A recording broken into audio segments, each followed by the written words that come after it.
ज्ञानवापी मस्जिद मामले पर वाराणसी कोर्ट में सुनवाई आज होगी। आज सर्वे की रिपोर्ट सौंपने की संभावना है कम। सर्वे टीम 1 से 2 दिन का समय और मांग सकती है। ज्ञानवापी में वजूखाने को सील करने के वाराणसी कोर्ट के आदेश को आज हाईकोर्ट में चुनौती देगा मुस्लिम पक्ष। आदेश देने वाले जज को भी पक्षकार बनाएगा।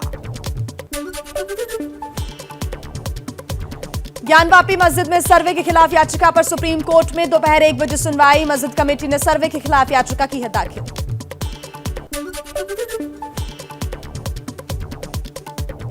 ज्ञानवापी में सर्वे के आखिरी दिन तालाब में करीब 3 फीट का शिवलिंग मिलने का दावा। एबीपी न्यूज को तालाब का नया वीडियो मिला। सूत्रों के मुताबिक वजूखाने में मिला शिवलिंग जमीन से जुड़ा है।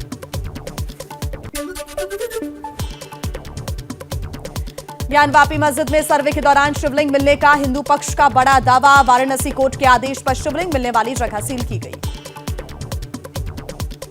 इसकी नंदी प्रतीक्षा कर रही थी। वो बाबा मिल गए। हाँ, बाबा मिल गए, बाबा मिल गए।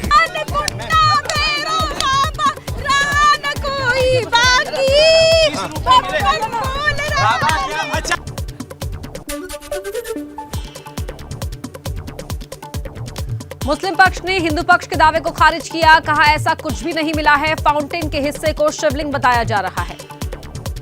मेरा कहना है कुछ कोई बाबा नहीं है, वो कहते हैं सुनिए। अच्छा, आप कह रहे हैं कि नहीं मिले। ये इन लोगों के कहने से फैसला नहीं होगा। फैसला कोर्ट करेगी। रिपोर्ट जब आएगा, रिपोर्ट आने के बाद उस पर ऑब्जेक्शन इनवाइट होता है।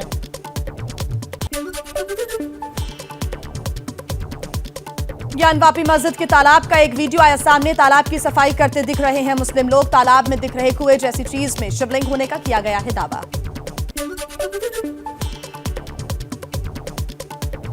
हिंदू पक्ष के सूत्रों के मुताबिक मस्जिद की दीवारों पर स्वास्तिक और ओम के निशान मिले हैं। निशानों और कलाकृतियों को पेंट कर छिपाने की कोशिश की गई है। बीजेपी नेता शलभमणि त्रिपाठी ने भी वजूखाने का एक और वीडियो ट्वीट किया है। वजूखाने में शिवलिंग होने का दावा किया गया है। ज्ञानवापी मामले पर इलाहाबाद हाईकोर्ट में कल हुई सुनवाई। कोर्ट में शिवलिंग मिलने की जानकारी दी गई। हिंदू पक्ष ने एएसआई से खुदाई कराने की मांग की। 20 मई को अगली सुनवाई।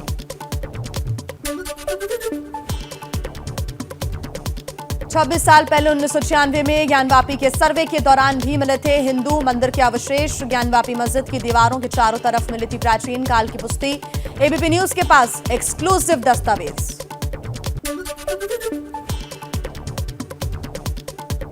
यूपी के डिप्टी सीएम केशव प्रसाद मौर्य का बयान। कहा बुद्ध पूर्णिमा के मौके पर ज्ञानवापी में बाबा महादेव के प्रकट होने से देश की सनातन हिंदू परंपरा को एक पौराणिक संदेश मिला है। मेरे भोलेनाथ मिलें और कब मैं उनके दर्शन करूं, तो वह शायद अवसर माननीय न्यायालय के आदेश के बाद जो कोर्ट कमिश्नर के माध्यम से सर्वे हुआ, उस सर्वे के बाद जो शिवलिंग मिले उसके बाद वह सब स्पष्टता हो गई है। ज्ञानवापी मस्जिद में शिवलिंग मिलने पर विश्व हिंदू परिषद ने जताई खुशी। वीएचपी नेता आलोक कुमार ने कहा आशा करता हूं कि इस साक्ष्य का सभी आदर करेंगे। मैं आशा करता हूं कि इस साक्ष्य को समस्त देशव्यापी अब स्वीकार करेंगे, इसका आदर करेंगे और इसकी जो स्वाभाविक परिणतियां हैं उस तरफ भी देश बढ़ेगा।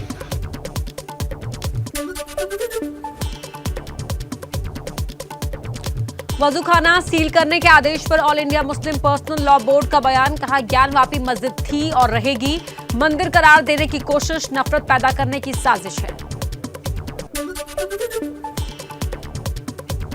ज्ञानवापी सर्वे पर पीडीपी अध्यक्ष महबूबा मुफ्ती का बड़ा बयान। कहा मुद्दों से ध्यान भटकाना चाहती है बीजेपी। इनको मस्जिद में ही भगवान मिलते हैं। इनके पास लोगों को बेचने के लिए कुछ भी नहीं है, सिर्फ हिंदू मुस्लिम नफरत। आज ये मस्जिद, कल वो मस्जिद, परसों वो मस्जिद। हो सकता है इनको मस्जिद में ही भगवान मिलता हो।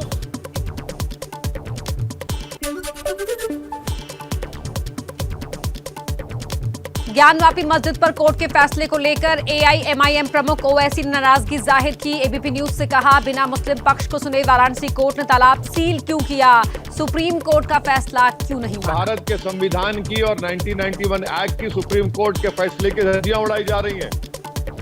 मुझे इस बात की तकलीफ है कि लोअर कोर्ट सुप्रीम कोर्ट के खिलाफ जा सकता है। केंद्रीय मंत्री गिरिराज सिंह का ओवैसी पर पलटवार, कहा देश तुष्टीकरण से नहीं बल्कि कानून से चलता है। भारत संविधान से चलता, कानून से चलता, ये दबाव से नहीं चलता, तुष्टीकरण से नहीं चलता।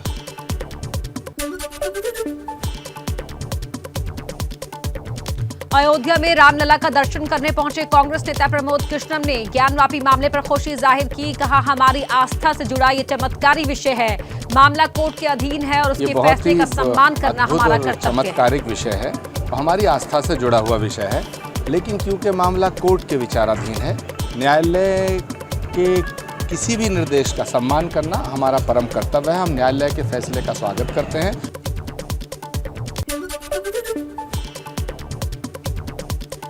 कुतुब मीनार परिसर की मस्जिद में पूजा अर्चना की मांग करने वाली याचिका पर आज दिल्ली के साकेत कोर्ट में सुनवाई। मस्जिद परिसर में हिंदुओं और जैनों के 27 मंदिर होने का दावा।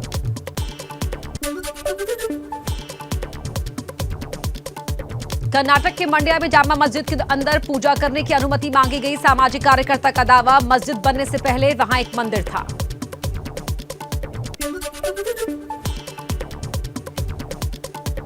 पीएम मोदी का आज सुबह 11 बजे ट्राई के सिल्वर जुबली समारोह में संबोधन। 5G टेस्ट बेड लॉन्च करेंगे, डाक टिकट भी करेंगे जारी।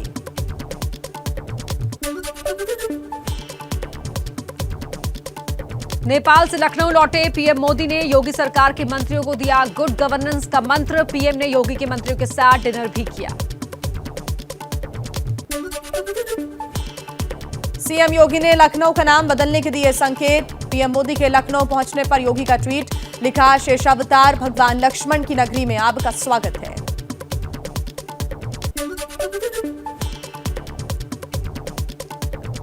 लखनऊ को लेकर सीएम योगी के ट्वीट पर समाजवादी पार्टी का वार। कहा, बीजेपी ने बेरोजगारी भ्रष्टाचार का नाम बदलकर विकास रख दिया। मुख्य मुद्दों से जनता का ध्यान भटकाना चाहती है। कांग्रेस ने भी साधा निशान। भारतीय जनता पार्टी देश की जनता का ध्यान मुख्य मुद्दों से हटा के शहरों का नाम बदलना चाहती है, लेकिन ये देश की जनता वो मुख्य मुद्दों से हटने वाली नहीं है। नाम बदलने से नहीं योगी जी, काम करके दिखाइए। उत्तर प्रदेश की देश का और जनता आपसे सवाल कर रही है। नेपाल दौरे से लौटे पीएम मोदी ने यूपी के कुशीनगर महापरिनिर्वाण स्तूप में भगवान बुद्ध की पूजा की।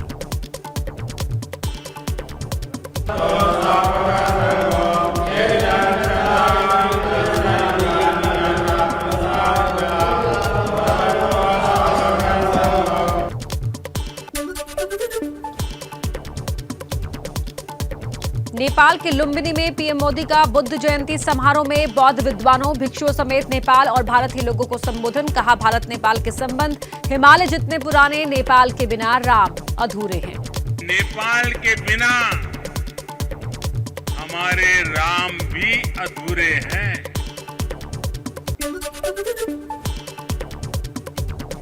बुद्ध पूर्णिमा के मौके पर नेपाल में पीएम मोदी ने माया देवी मंदिर में किया दर्शन।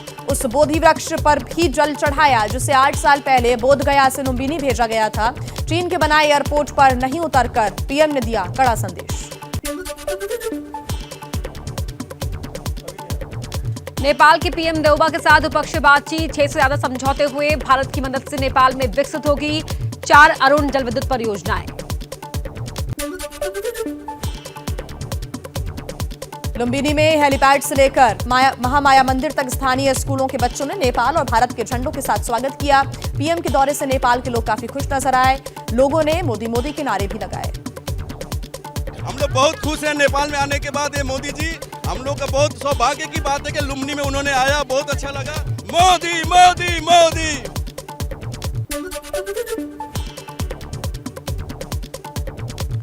दिल्ली के बीजेपी मुख्यालय में जेपी नड्डा ने अमेरिका, कनाडा, ऑस्ट्रेलिया समेत 14 देशों के राजदूतों और हाई कमिश्नर्स के साथ बैठक की। बीजेपी की नीतियों के बारे में जानकारी दी।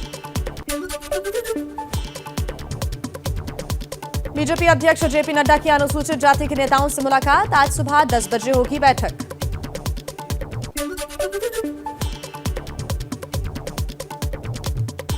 उदयपुर में चिंतन के बाद राहुल गांधी ने बांसवाड़ा में जनसभा की। बीजेपी पर बोला हमला। एक तरफ कांग्रेस पार्टी की विचारधारा जो कहती है कि सबको जोड़कर चलना है, और दूसरी तरफ बीजेपी जो बांटने का काम करती है।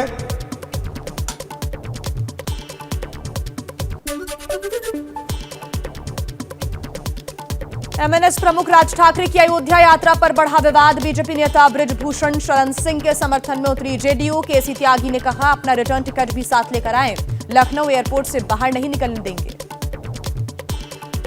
हम उनको प्रवेश नहीं करने देंगे अयोध्या की भूमि में, और हमारा ये भी कहना है कि वो अपना लौट फेयर का टिकट जो है ना मुंबई का तैयार रखें।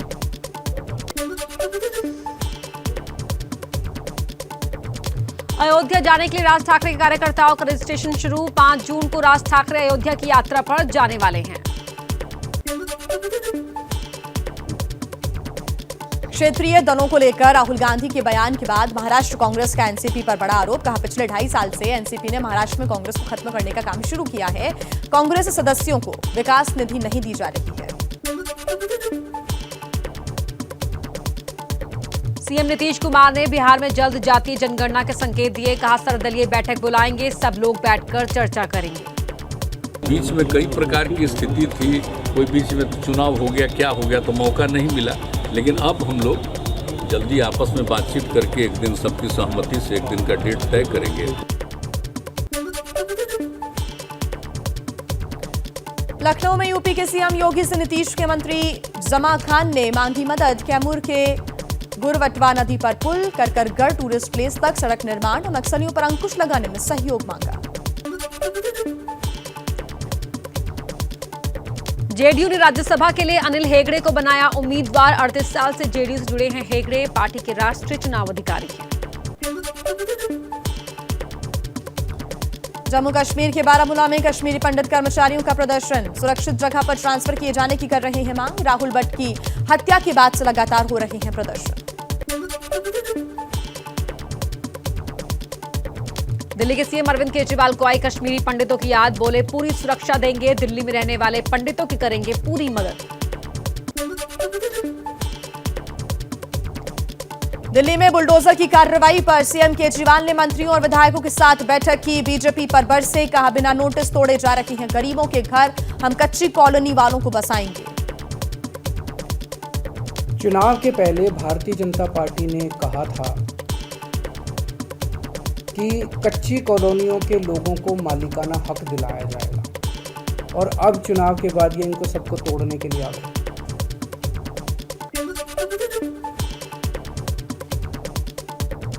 छत्तीसगढ़ में बीजेपी के जेल भरो आंदोलन में जबरदस्त हंगामा। प्रदर्शन पर पाबंदियों के नियमों का विरोध। जेल के अंदर बीजेपी कार्यकर्ताओं ने पढ़ी हनुमान चालीसा।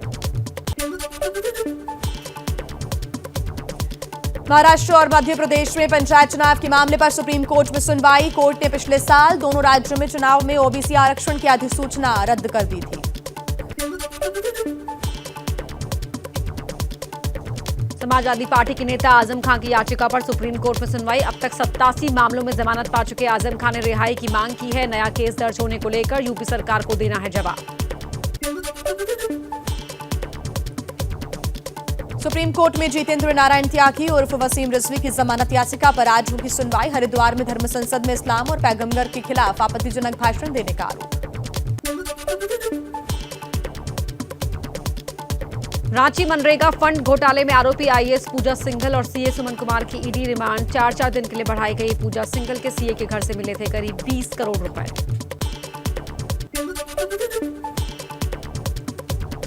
शरद पवार पर आपत्तिजनक पोस्ट करने वाली अभिनेत्री केतकी चितले के लैपटॉप, कंप्यूटर और इलेक्ट्रॉनिक सामान पुलिस ने किए जब्त। 2 दिन पहले ही केतकी को गिरफ्तार किया गया है।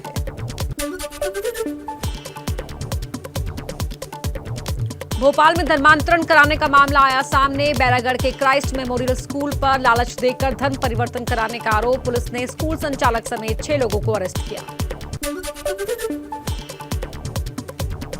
दिल्ली अग्निकांड मामले में गिरफ्तार बिल्डिंग के मालिक मनीष लाकड़ा से पूछताछ। सूत्रों के अनुसार कमर्शियल एक्टिविटी के लिए किसी भी विभाग से लाइसेंस या इजाजत नहीं ली थी।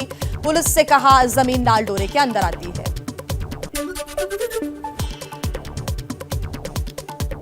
जम्मू कश्मीर में कटरा के माता वैष्णो देवी मंदिर के पास जंगल में आग। त्रिकुटा पर्वत पर 2 दिन पहले भड़की आग। मंदिर तक जाने वाली हेलीकॉप्टर सेवा पर पड़ रहा है असर। भारतीय नौसेना के लिए आज है ऐतिहासिक दिन। रक्षा मंत्री राजनाथ सिंह की मौजूदगी में लॉन्च होंगे 2 स्वदेशी युद्धपोत।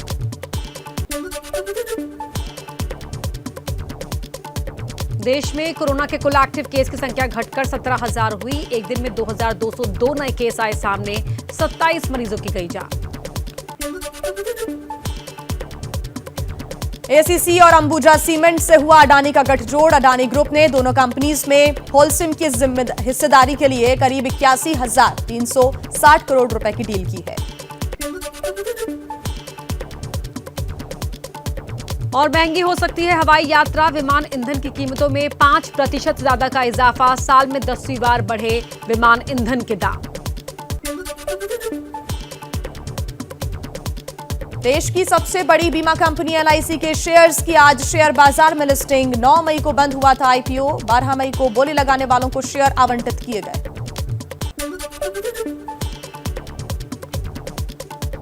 दिल्ली में 20 मई तक लू से राहत मिलने की उम्मीद। कल 44 डिग्री के पार रहा पारा। उत्तर भारत में धूल भरी आंधी और लू चलने का अनुमान। राजस्थान में 50 डिग्री पहुंचा तापमान।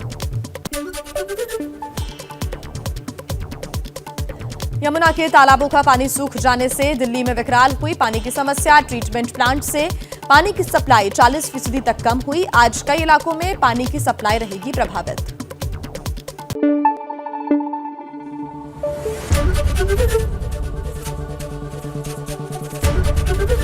एबीपी न्यूज आपको रखे आगे।